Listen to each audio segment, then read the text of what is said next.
جب وہ جو بادشاہ کو کھانا کھلانے والا تھا، خاص جو بندہ تھا جو بادشاہ کو شراب پیش کرتا تھا، کیونکہ سابقہ شریعت میں حضرت یوسف علیہ السلام کے دور میں یا اس سے پہلے شراب حرام نہیں تھی، حتیٰ کہ جب قرآن کریم نازل ہو رہا تھا تو شروع سے ہی شراب کو حرام قرار نہیں دیا گیا، بلکہ مرحلہ وائز اسٹیپ وائز شراب کو حرام قرار دیا گیا۔ وہ جو شراب پیش کرتا تھا وہ بھی سازش میں شریک تھا، لیکن جب کھانے میں زہر ملا دی گئی، کھانا سامنے رکھ دیا گیا، بادشاہ بھی موجود ہے، بادشاہ کی ساری فیملی موجود ہے۔ اب جب بادشاہ نے کھانا کھانے کے لیے چمچ جو کھانے والا ہے وہ اپنے منہ کے قریب کیا، وہ جو شراب پلاتا تھا اس کی وفاداری کیا گئی۔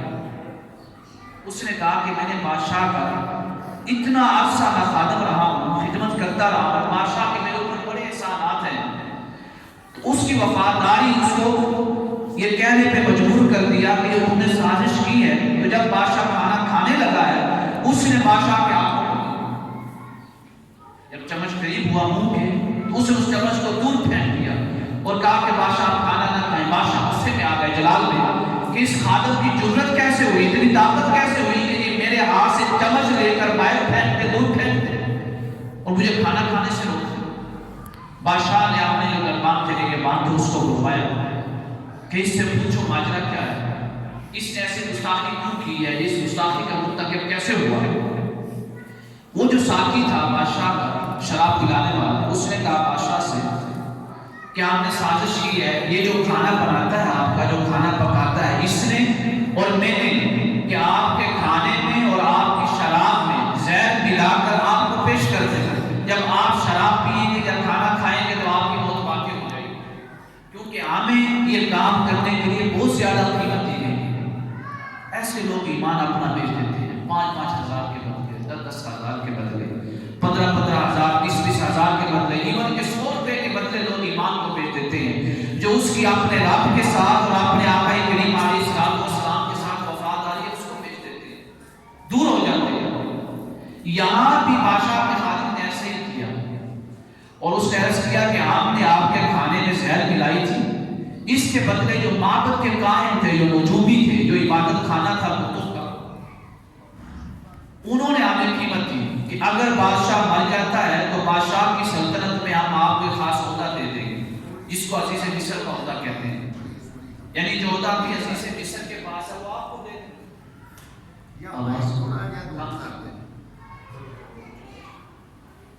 کم کر دیں۔ تو عزیز مصر نے عزیز مصر کو بھی بلا دیا۔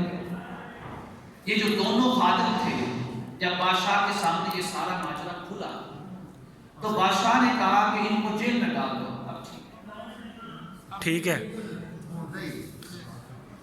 بادشاہ نے کہا کہ ان دونوں کو جیل میں ڈال دو۔ اب یہ جو سارا ماجرا ہوا ہے، یہ جو سارا واقعہ ہوا ہے، اس کو قرآن بیان نہیں کر رہا کہ ان کے خادموں نے کیسے زہر ملایا، کس نے سازش کی، کس نے خادموں کو مجبور کیا، کس نے پیسے دینے تھے، یہ ساری باتیں قرآن نے بیان نہیں کی۔ قرآن ایک بنیادی قصہ لے کے چل رہا ہے، کیونکہ قرآن آخر میں کہتا ہے یہ جو ہم قصہ یوسف بیان کر رہے ہیں، اس میں عقل مند اور دانشوروں کے لیے نشانیاں اور ہدایتیں ہیں۔ سبحان اللہ۔ اس قصے کو سن کر اور بیان کر کے اس سے کچھ نہ کچھ عبرت حاصل کریں۔ اب ہمیں عبرت کیا مل رہی ہے کہ عزیز مصر کے پاس اختیارات ہونے کے باوجود بھی اس نے جب واضح ہو گیا کہ یوسف کا کوئی قصور نہیں ہے، پھر بھی جیل میں ڈال دیا۔ عبرت کیا ملی کہ جتنے بھی طاقتور لوگ ہیں، قوت والے لوگ ہیں، صاحب اختیار لوگ ہیں، وہ اپنے اختیار کو زیادہ تر غلط ہی استعمال کرتے ہیں، اپنے آپ کو بچانے کے لیے استعمال کرتے ہیں، حالانکہ اختیارات کو دیے اس لیے گئے تھے تاکہ لوگوں کو بچائیں، وہ لوگوں کو بچانے کی بجائے اپنے آپ کو بچائیں۔ بادشاہ نے کہا کہ دونوں کو جیل میں ڈال دیا۔ وَدَخَلَ مَعَ السِّجْنَ، بلکہ تفاصیل میں آتا ہے کہ بادشاہ نے اپنے خاص خادم کو کہا نگہبان کو کہ ان دونوں کی گردنیں اڑا دو تلوار سے، جو بھی اس وقت اختیار تھا۔ جب بادشاہ نے یہ حکم صادر کیا، جو عزیز مصر بڑا دانشمند آدمی تھا، بڑا عاقل شخص تھا، عاقل تو وہ گئی جس نے غلاموں کے بازار میں یوسف کو پہچان لیا تھا، یوسف کو خرید لیا، تو دانشمند تو تھا ہی۔ اس نے کہا کہ یہ بچہ ایسا ہے، یہ غلام ایسا ہے، جب بڑا ہوگا تو آسان ینفعنا، یہ ہمیں نفع دے گا، اور نتخذہ ولدا، یہ اس کو ہم کو بولا بیٹا بنا لیں۔ عزیز مصر نے کہا بادشاہ سے کہ ہم اس کو مارتے نہیں ہیں بلکہ ان کو قید خانے میں ڈال دیتے ہیں اور ان سے پوچھ گچھ کرتے ہیں، پتہ کرتے ہیں کہ ان کو کس نے مجبور کیا ہے، کس نے کہا ہے کہ بادشاہ کے کھانے میں زہر ملاؤ۔ اب قرآن کہتا ہے کہ یہ وہی دن تھا جس دن حضرت یوسف علیہ السلام کو جیل میں ڈالا گیا۔ وَدَخَلَ مَعَهُ السِّجْنَ فَتَيَانِ۔ اب قرآن یہاں سے واقعہ شروع کر رہا ہے کہ یوسف علیہ السلام کے ساتھ دو نوجوان قیدی داخل ہوئے اس جیل میں۔ پہلے خواب بیان کیا کہ انہوں نے جیل میں خواب دیکھا۔ قَالَ أَحَدُهُمَا إِنِّي أَرَانِي أَعْصِرُ خَمْرًا۔ ان دونوں نوجوانوں میں سے ایک نوجوان نے کہا حضرت یوسف علیہ السلام سے کہ میں نے خواب دیکھا ہے کہ میں انگوروں سے شراب نکال رہا ہوں، أَعْصِرُ خَمْرًا۔ اور دوسرے نوجوان نے کہا وقال الآخر إني أراني أحمل فوق رأسي خبزا تأكل الطير منه۔ وہ کہتا ہے کہ میں نے خواب میں دیکھا ہے کہ میں نے اپنے سر کے اوپر روٹیاں اٹھائی، روٹیوں کا ٹکڑا ہے شاپی ہے وہ سر پہ اٹھائی ہوئی ہے اور ان روٹیوں سے پرندے کھا رہے ہیں، تأكل الطير منه۔ اب دونوں نے کہا نبینا بتاویل یا یوسف، ہمیں اپنے خواب جو ہم نے دیکھا ہے رات کو، ایک نے دیکھا کہ شراب نکال رہا ہے، دوسرے نے دیکھا کہ سر کے اوپر روٹیوں کا ٹکڑا رکھا ہوا ہے اور پرندے کھا رہے ہیں، ہمیں اس خواب کی تعبیر چاہیے۔ وہ کہتے ہیں کہ آپ نے آپ کو جیل میں دیکھا ہے، انا نراک من المحسنین، آپ بڑے اچھے معاملے والے ہیں، بڑے احسان کرنے والے ہیں، تو ہمیں خواب کی تعبیر بتاؤ۔ اب یہاں پہ جب ان نوجوانوں نے اپنا خواب بیان کر دیا تو یوسف علیہ السلام نے فوراً خواب کی تعبیر نہیں بتائی کہ خواب کی تعبیر کیا ہے۔ خواب کی تعبیر بتانے سے پہلے 11 باتیں کی۔ خواب کی تعبیر سے پہلے 11 باتیں کی۔ پہلی بات کیا کی؟ فرمایا قَالَ لَا يَأْتِيكُمَا طَعَامٌ تُرْزَقَانِهِ إِلَّا نَبَّأْتُكُمَا بِتَأْوِيلِهِ قَبْلَ أَن يَأْتِيَكُمَا۔ پہلے اپنا موضوع بھی دکھانا تاکہ جو خواب کی تعبیر بتا رہا ہوں اس خواب کی تعبیر پہ ان کو مکمل ایمان ہو، مکمل یقین و عقیدہ رکھے کہ جو خواب کی تعبیر میں نے بتائی ہے وہ صحیح ہے۔ تو یہ عقیدہ کیسے قائم ہو سکتا تھا؟ یہ اسی وقت قائم ہو سکتا تھا جب انہوں نے یوسف کی نبوت پہ ایمان لایا ہو، اور نبوت پہ ایمان اسی وقت آ سکتا تھا جب انہوں نے یوسف علیہ السلام سے کوئی معجزہ دیکھا ہو۔ یہاں پہ یوسف علیہ السلام نے اپنا پہلا معجزہ دکھایا اور وہ تھا غیب کے علم کا معجزہ، کہ نبی وہ ہے جو غیب کی خبریں جانتا ہے، جس کے پاس غیب کا علم ہوتا ہے۔ آپ نے فرمایا کہ تمہارے پاس روزانہ کھانا آتا ہے یا نہیں؟ انہوں نے عرض کیا کہ تو ہمارے پاس روزانہ کھانا آتا ہے۔ تو آپ نے فرمایا آج میں تمہیں جو تمہارے پاس کھانا آتا ہے اس کھانے کے بارے میں خبر دیتا ہوں کہ آج اس کھانے میں کیا کیا ہے۔ ابھی کھانا پہنچا، سبحان اللہ سبحان اللہ، اور قیدیوں کو کوئی بتاتا بھی نہیں ہے۔ قرآن کہتا ہے کہ اِلَّا نَبَّأْتُكُمَا بِتَأْوِيلِهِ قَبْلَ أَن يَأْتِيَكُمَا، قبل اس کے کہ وہ کھانا تمہارے پاس آ جائے، جیل میں آ جائے، کوئی دربان لے آئے، کھانا پہنچنے سے پہلے میں تم لوگوں کو اس بات کی خبر دیتا ہوں کہ آج کھانے میں ہے کیا۔ اگر آپ اس میں ایسی خبر دیتے جو روٹین کے مطابق کھانا آتا تھا جیل میں، تو قیدیوں کے لیے کوئی حیرانگی کی بات نہ ہوتی، کیونکہ وہ تو روزانہ کھانا آ رہا ہے۔ اگر یوسف نے خبر دے بھی دی ہے تو اس میں عجیب بات کیا ہے؟ وہ تو یہی سمجھ سکتے تھے کہ روزانہ یہی کھانا آتا ہے، یوسف کو پتا تھا تو لہٰذا انہوں نے بتا دیا۔ لیکن اس دن کرنا ایسا ہوا کہ یوسف علیہ السلام نے کہا کہ آج جو کھانا آئے گا اس کھانے میں مچھلی ہو۔ اب کہتے ہیں کون فش دیتا ہے، کون تلی ہوئی مچھلی دیتا ہے؟ یوسف علیہ السلام نے کہا کہ آج تمہارے کھانے میں تلی ہوئی مچھلی ہوگی، ایسی مچھلی جو صرف اور صرف منسٹر کھاتے ہیں، بادشاہ کھاتے ہیں، آج تمہیں دی جائے گی۔ آپ نے خبر دی، کہتی حیران ہے، ششدر ہے، متعجب ہے۔ وہ کہتے ہیں یہ کیسے ہو سکتا ہے، یہ تو بادشاہوں کا کھانا ہے جو بادشاہوں کے خاص مہمانوں کو ملتا ہے، ہم تو کہتی ہیں مجرم ہیں، ہمیں تو سزا ہوئی ہے، اس سزا پر مجرم کو تلی ہوئی مچھلی کیسے مل سکتی ہے؟ آپ نے کیونکہ کھانا خبر دے رہی ہے۔ سارے قیدی اس جیل کے دروازے کی طرف دیکھنے لگے جہاں سے کھانا آتا تھا، سب انتظار کر رہے ہیں کہ آج دیکھتے ہیں کہ یوسف کا بتایا ہوا صحیح ہوتا ہے یا کھانا پھر وہی آتا ہے جو پہلے آتا تھا۔ سارے جیل کے دروازے کی طرف دیکھ رہے ہیں۔ پہنچا تو سارے لب کے دروازے کی طرف. آج ان کو کھانے کی فکر نہیں ہے, آج وہ یوسف کا معجزہ دیکھنا چاہتے ہیں کہ یوسف نے کہا ہے وہ صحیح بھی ہے. سبحان اللہ. دروازے کی طرف بڑھے. پہلے بڑھتے تھے کھانا لینے کے لیے, آج بڑے ہیں تو دیکھیں تو صحیح یوسف نے جو کہا ہے وہ سچ بھی ہے. جب ان میں سے ایک شخص آگے بڑھا, اس نے پوچھا کہ کھانے میں کیا ہے.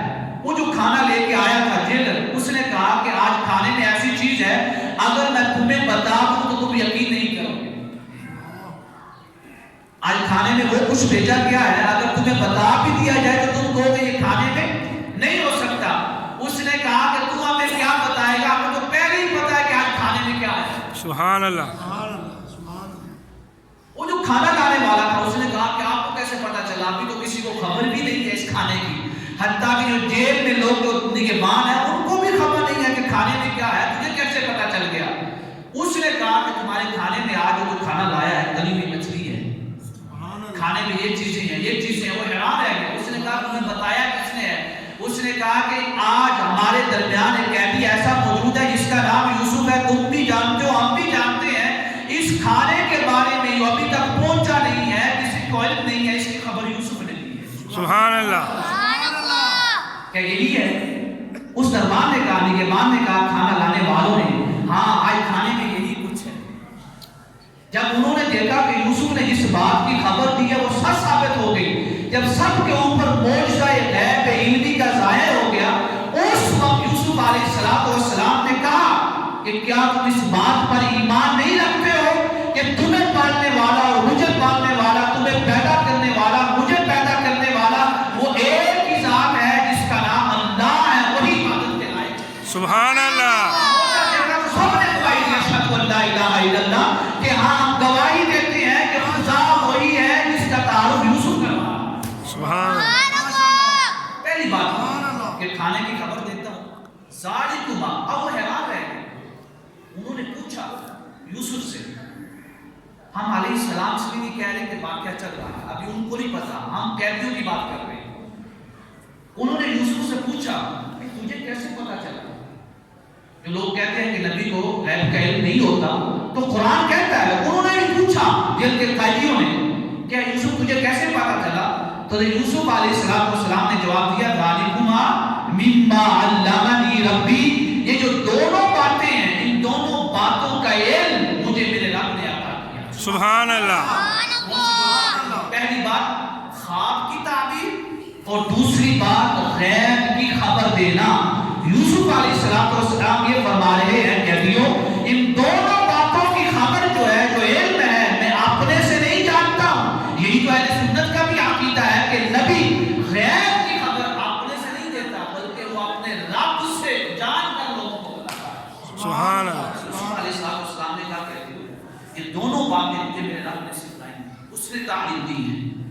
یہ پہلی بات معجزے. دوسری بات آپ نے جو کی خواب کی تعبیر سے پہلے فرمایا, انی ترکت ملۃ قوم لا یؤمنون باللہ وهم بالآخرۃ هم کافرون. اے میرے جیل کے قیدیوں, میرے ساتھیوں, میں اس قوم کو چھوڑ کے آ گیا ہوں. کس کو؟ عزیز مصر کو, عزیز مصر کے مال میں رہنے والے لوگوں کو, امیروں کو, غنیوں کو, دولت مندوں کو, طاقتوروں کو.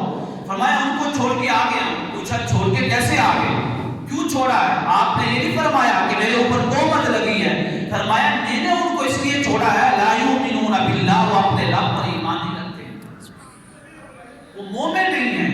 وہم بالآخرۃ ہم کافرون, اور ان کے عقیدہ آخرت پہ بھی ایمان نہیں ہے, عقیدہ آخرت کے منکر ہیں.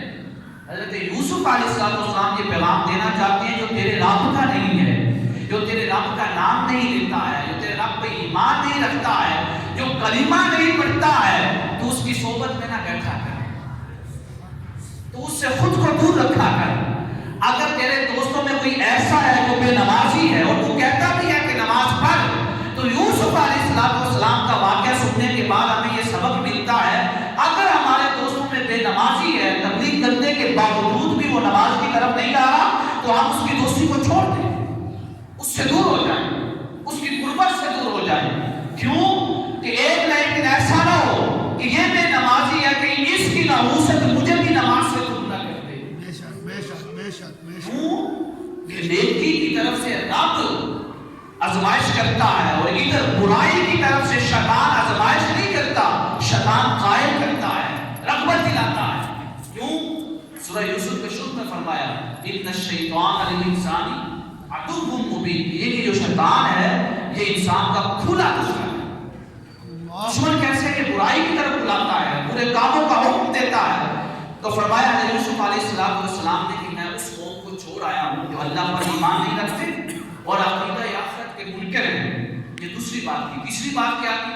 پوچھا ہوگا قیدیوں نے بھی اگر تو ان پر ایمان نہیں رکھتا جو بتوں پر ایمان رکھتے ہیں، جو معبد کے کاہنوں پر ایمان رکھتے ہیں، جو بت خانوں میں جاتے ہیں، وہ تو وہی لوگ ہیں جن کو آپ چھوڑ کے آئے ہو، تو آپ پھر کس پر ایمان رکھتے ہیں، کس کی پیروی کرتے ہیں؟ آپ نے فرمایا وَاتَّبَعْتُ مِلَّةَ آبَائِي إِبْرَاهِيمَ وَإِسْحَاقَ وَيَعْقُوبَ، اے میرے دل کے ساتھیوں، میں اپنے آبا و اجداد ابراہیم، اسحاق، یعقوب کے خدا پہ ایمان رکھتا ہوں۔ سبحان اللہ، سبحان اللہ، سبحان اللہ۔ آگے آپ نے فرمایا اگلی بات ما کان لنا ان نشرک باللہ من شیء، اے میرے ساتھیوں ہمیں کیا بتا، ہمیں کیا اختیار دیا گیا ہے کہ ہم اپنے خالق کے ساتھ کسی کو بھی شریک ٹھہرائیں، کسی اور کی عبادت کریں، کسی اور کی پوجا کریں؟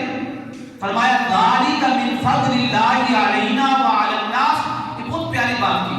فرمایا یہ جو توحید کی دعوت دینا ہے، جو دین کی تبلیغ کرنا ہے، جو دین کی تعلیم دینا ہے، لوگوں کو دین کی طرف بلانا ہے، یہ کسی اور کام کی وجہ سے نہیں ہوتا، یہ ہوتا اس لیے ہے کہ اس شخص پہ اس رب کا فضل و کرم ہو چکا ہے۔ سبحان اللہ، کسی کو بھی دین کی تبلیغ کر رہا ہے، دین کے احکام لوگوں تک پہنچا رہا ہے، دین کی تذکرہ بنا کے بیٹھا ہوا ہے، دین کی تعلیم دے رہا ہے، تو یوسف علیہ السلام کہتے ہیں کہ سارا ذالک من فضل اللہ علینا، یہ ہمارے رب کا فضل ہے ہمارے اوپر، وعلی الناس، اور لوگوں کے اوپر جو توحید کی طرف بلاتے ہیں، سبحان اللہ، جو عقیدہ بلاتے ہیں، جو احکام شریعت کی طرف بلاتے ہیں، جو مسجد کی طرف بلاتے ہیں۔ فرمایا لیکن ولکن اکثر الناس لا یشکرون، اکثر لوگ اس بات کا شکر نہیں کرتے۔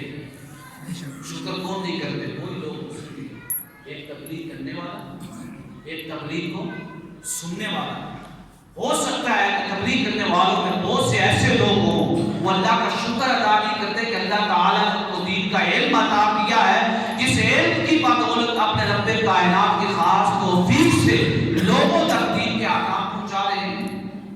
ہو سکتا ہے ان کے دلوں میں لالچ، ان کے دلوں میں دنیا کی محبت ہو، حرص و حوث ہو کہ ہم جب دین بیان کریں گے اس دین کے بیان کرنے کی وجہ سے ان کا مطلوب رب کی رضا نہیں ہوگی، لوگوں کے پیسے ہوں گے۔ ہمیں اکثر لوگ شکر ادا نہیں کرتے ہوں گے کہ رب کائنات نے ان کو یہ منصب عطا کیا ہے کہ اس منصب پہ بیٹھ کر اپنے رب کے احکام، اپنے نبی کے احکام لوگوں تک پہنچاتے ہیں۔ سبحان اللہ، جو لوگ سبحان اللہ، ان میں بھی اکثر ایسے لوگ یہ شکر نہیں کرتے، ماشاءاللہ، ماشاءاللہ، شکر ادا نہیں کرتے ہوں گے۔ اگلی بات آپ نے کہی قیدیوں کو، اب آپ نے قیدیوں کو مخاطب کیا یا صاحب السجن ارباب متفرقون خیر ام اللہ الواحد القہار، اے میرے جیل کے ساتھی ہو، کیا تمہیں یہ بات پسند ہے کہ تم مختلف خداؤں کی عبادت کرو، یا پھر یہ بات پسند ہے کہ ایک خدا کی عبادت کرو؟ یعنی اس بات کو پسند کرتے ہو کہ کبھی کسی بت کے سامنے جھکے ہوئے ہو، کبھی کسی بت کے سامنے جھکے ہوئے ہو، کبھی کسی کے سامنے جھکے ہوئے، یعنی ہر ایک کے سامنے جھکنا تمہیں پسند ہے، یا یہ بات تمہیں پسند ہے کہ سب کو چھوڑ کر ایک ذات کے سامنے جھک جائیں، سبحان اللہ، ایک ذات کے سامنے سجدہ ریز ہو جائیں، ایک ذات کے سامنے اپنی پیشانی کو رکھ دیں؟ ایک سجدہ جسے تو قرآن سمجھتا ہے ہزاروں سجدے سے تجھے نجات دیتا ہے۔ علامہ نے کہا کہ تو ایک سجدے سے دور بھاگتا ہے، تجھے نماز کی طرف بلایا جا رہا ہے، تو نماز میں اپنے رب کے سامنے نہیں جھکتا بلکہ دنیا داروں کے پاس جا جا کر ان کے سامنے جھکتا ہے، ان سے مدد مانگتا ہے، ان سے مالی معاملت مانگتا ہے، تو اپنے رب کے سامنے جھکا کہ وہ تیری مدد کرے۔ فرمایا کیا تمہیں یہ بات پسند ہے کہ تم مختلف خداؤں کی عبادت کرو، یا یہ بات پسند ہے کہ اس کی عبادت کرو جو اللہ ہے، جو واحد ہے، جو قہار ہے، انتقام لینے والا ہے ان لوگوں سے جو اس کا شریک ٹھہراتے ہیں؟ آپ نے اگلی بات کی ما تعبدون من دونی، تم اس کے سوا عبادت کرتے ہو الا اسماء سمیتموها انتم وآباؤکم ما انزل اللہ بها من سلطان، صرف ان خداؤں کی عبادت کرتے ہو جن کا نام تم لوگوں نے خود رکھا ہوا ہے. بتوں کا نام خود ہی رکھتے تھے، جن کا نام تم لوگوں نے خود رکھا ہوا ان کی عبادت کرتے ہو. تم بھی وہی عبادت کر رہے ہو اور تمہارے آباء و اجداد نے بھی انہی کی عبادت کی. ما انزل اللہ بها من سلطان، اور تمہارے رب نے، تمہارا رب اللہ ہے، اس نے کوئی بھی ایسی دلیل نہیں اتاری ہے اس دلیل کی بنیاد پہ تم ان بتوں کی عبادت کرتے ہو، ان کے سامنے اپنے سر کو جھکاتے ہو. آگے فرمایا ان الحکم الا للہ. اے میرے جیل کے ساتھیوں یاد رکھنا یہ سارے احکام، ساری حکمرانی، ساری طاقتیں، ساری قوتیں صرف اور صرف ایک ذات کے لیے ہے جس کا نام اللہ ہے. ان الحکم الا للہ، اور وہ ذات ہے امر اللہ تعبدوا الا اياه، وہ تمہیں حکم دیتی ہے کہ کسی کی عبادت نہ کرو، صرف اسی کی عبادت کرو. سبحان اللہ. اس کا ہم سورۃ الفاتحہ میں اقرار کرتے ہیں ایاک نعبد و ایاک نستعین، کہ مولا تیری ہی عبادت کرتے ہیں اور دوسری مدد طلب کرتے ہیں. آگے فرمایا ذالک الدین القیم، صرف ایک رب کی عبادت کرنا یہی وہ دین ہے جو سب سے اعلیٰ ہے، سبحان اللہ. جو سب سے سیدھا دین ہے، صحیح دین ہے. ماشاءاللہ ماشاءاللہ. فرمایا ولکن اکثر الناس لا یعلمون، اکثر لوگ اس بات کو نہیں جانتے ہیں، ان کو علم بھی نہیں ہے کہ کون سا دین اعلیٰ ہے، کون سا عقیدہ اعلیٰ ہے، کون سا عمل اعلیٰ ہے، کون سا فعل اعلیٰ ہے. بس ان کا من کسی اعلیٰ کہتا ہے وہ کرتے چلے جاتے ہیں، لیکن وہ یہ بات نہیں دیکھتے کہ دین جس کو اعلیٰ کہہ رہا ہے وہ کیا ہے. آج ہر شخص وہی عمل کرنے کی کوشش کرتا ہے جو اس کا دل کہتا ہے، اس کا من، اس کا نفس کہتا ہے کہ یہ چیز میرے لیے آسان ہے. یہی نہیں دیکھتا کہ اس کے دین نے کیا کہا ہے. فرمایا ذالک الدین القیم، یہ جو بات میں کر رہا ہوں یہ سب سے اعلیٰ ہے، سبحان اللہ. یہ سب سے صحیح ہے. ولکن اکثر الناس لا یعلمون، اکثر لوگ اس بات کو نہیں جانتے. یہ 11 باتیں آپ نے خواب کی تعبیر بتانے سے پہلے کی. پہلی بات کیا کہی؟ اپنا موجزہ دکھایا. دوسری بات کیا کہی؟ کہ میں ان لوگوں کی صحبت سے دور ہو گیا ہوں جو اللہ پہ ایمان نہیں رکھتے ہیں، جو عقیدہ آخرت پہ ایمان نہیں رکھتے ہیں، یعنی مرنے کے بعد دوبارہ زندگی ملے گی. آگے کیا بات کی؟ فرمایا کہ میں اپنے آباء و اجداد ابراہیم، اسحاق، یعقوب کے خدا کی عبادت کرتا ہوں. اور آخری بات یہ فرمائی کہ ذالک الدین القیم، یہ جتنی باتیں میں نے کی ہیں یہی سب سے اعلیٰ ہیں، اسی پہ ایمان رکھو. کیوں؟ ولکن اکثر الناس لا یعلمون، اکثر لوگ ان باتوں کو نہیں جانتے ہیں. یہ ساری باتیں کرنے کے بعد جب جیل کے قیدیوں کو آپ پر یقین ہو گیا، آپ پہ ایمان لے آئے کہ آپ حقیقتاً اللہ کے نبی ہیں اور آپ کی نبوت کا اقرار کر لیا، ایمان لے آئے، عقیدہ رکھ لیا، اس کے بعد آپ نے خواب کی تعبیر بتائی. سبحان اللہ سبحان اللہ. خواب کی تعبیر بتاتے ہوئے آپ نے مخاطب کیا یا صاحب السجن، اے میرے قید کے ساتھی، میرے جیل کے ساتھی، اما احدکما، تم میں سے وہ شخص فیسقی ربہ خمرا، جو اپنے، جس نے یہ دیکھا تھا کہ وہ شراب انگوروں سے نکال رہا ہے، اس کی رہائی کا وقت قریب ہے، وہ کچھ ہی دنوں کے بعد جیل سے آزاد ہو جائے گا. جیل سے آزاد ہو جانے کے بعد اس کو ایک خاص منصب ملے گا، وہ منصب اس کے بادشاہ کے قریب ہوگا. وہ منصب ہوگا کیا؟ فیسقی ربہ خمرا، وہ بادشاہ کو شراب پیش کیا کرے گا، یعنی بادشاہ کا قریبی بن جائے گا، جو ہر وقت بادشاہ کے قریب رہے گا. وَأَمَّا الْآخَرُ فَيُسْلَبُ فَتَأْكُلُ الطَّيْرُ مِنْ رَأْسِهِ، اور فرمایا میرے دوسرے ساتھی، تو نے یہ دیکھا ہے خواب میں کہ تیرے سر کے اوپر روٹیاں ہیں اور ان روٹیوں کو پرندے کھا رہے ہیں. اس کا مطلب یہ ہے کہ تمہیں صلیب پہ چڑھا دیا جائے گا، تیرے لیے سزا نافذ کر دی جائے گی. فَتَأْكُلُ الطَّيْرُ مِنْ رَأْسِهِ، اور تجھے اس وقت تک پرندے نوچتے رہیں گے، کھاتے رہیں گے، جب تک سر سے لے کر پاؤں تک تیرے سارے جسم کا گوشت ختم نہیں ہو جائے گا. یہ ایسی تعبیر تھی جس پہ ایمان رکھنا بڑا مشکل تھا. اگر آپ بظاہر میں دیکھیں خواب کو کہ سر کے اوپر روٹیاں ہیں، پرندے کھا رہے ہیں، اب اگر ایک عام شخص ہے جس کو خواب کی تعبیر کا علم نہیں ہے، وہ یہی کہے گا یار یہ تو بڑا اچھا خواب ہے، کہ خدمت کر رہا ہے پرندوں کو کھانا کھلا رہا ہے، اس کی تعبیر بھی اچھی ہوگی۔ بات یاد رکھیں، بعض اوقات ایسا ہوتا ہے کہ خواب برا ہے لیکن تعبیر اچھی ہوتی ہے، بعض اوقات دکھنے میں خواب اچھا ہے لیکن اس کی تعبیر بری ہوتی ہے۔ اور میرے آقا کریم علیہ السلام نے فرمایا کہ ہر شخص کے سامنے خواب کو بیان نہ کیا کرو، ہر شخص کے سامنے۔ اور یہ بھی نہیں، آج گوگل کا دور آ گیا ہے، بہت سے ایسے لوگ آپ کو ملیں گے وہ کہیں کہ ہم خواب کی تعبیر جانتے ہیں، وہ خواب کی تعبیر نہیں جانتے ہوتے۔ جو خواب کی تعبیر پہ کتابیں لکھی ہوئی ہیں نا، آج کل وہ گوگل پہ موجود ہے، اس کی ٹرانسلیشن بھی موجود ہے، اردو میں، انگلش میں، عربی میں بھی ہے۔ اصل میں تو کتاب عربی میں ہے، اردو میں بھی خواب کی تعبیرات موجود ہیں، انگلش میں بھی موجود ہے۔ جب آپ کسی سے خواب کی تعبیر پوچھتے ہیں تو وہ گوگل پہ لکھ دیتا ہے، جب گوگل پہ لکھتا ہے تو وہ ساری تعبیر اس کے سامنے آ جاتی ہے، تو وہ آپ کو بتا دیتا ہے کہ یہ تعبیر صحیح نہیں۔ کیوں کہ جو خواب دیکھا ہے نا، ایک تو خواب کی تعبیر ہے لیکن ہر خواب کی تعبیر دیکھنے والے کے اعتبار سے مختلف ہوتی ہے۔ مثلا میں نے بھی وہی خواب دیکھا، انہوں نے بھی وہی خواب دیکھا، خواب ایک ہی ہے۔ جب آپ گوگل پہ سرچ کریں گے دونوں کی تعبیر ایک ہی آئے گی، لیکن جس کو تعبیر کا علم ہوگا وہ صرف خواب کو نہیں دیکھتا، وہ جس نے خواب دیکھا ہے اس کو بھی دیکھتا ہے کہ دیکھنے والا کون ہے۔ آپ وہی خواب میں نے دیکھا تو میرے لیے تعبیر الگ ہوگی، اس نے وہی خواب دیکھا، اس کے لیے تعبیر الگ ہوگی۔ ایک واقعہ ہے کہ امام ابن سیرین کے پاس ایک عورت آئی، اس نے کہا کہ میں نے خواب میں دیکھا ہے کہ دنیا کی ساری مخلوق میرے ساتھ زنا کر رہی ہے۔ خواب میں ساری مخلوق، انسان، پرندے، چرند، ہر شے میرے ساتھ زنا کر رہی ہے۔ کیونکہ امام ابن سیرین وہ ہے جن کے بارے میں علماء نے لکھا ہے کہ آپ کو خواب کی تعبیر کا علم اللہ رب العزت نے عطا فرمایا۔ سبحان اللہ، آج بھی اللہ معلوم کو عطا ہوتا ہے۔ سبحان اللہ، سبحان اللہ۔ جب اس عورت نے خواب بیان کیا تو آپ نیچے سر کر کے بیٹھے ہوئے، نیچے آپ نے اپنے سر کو اٹھایا، پردے میں تھی عورت، سر کو اٹھایا، آپ نے پوچھا تیرا منصب کیا ہے، تیرا منصب کیا ہے؟ اس نے اپنا منصب بتایا کہ میں خادمہ ہوں، کنیزہ ہوں، نوکرانی ہوں۔ آپ نے فرمایا تجھے یہ خواب نہیں آ سکتا، تجھے یہ خواب نہیں آ سکتا، تو جھوٹ بول رہی ہے۔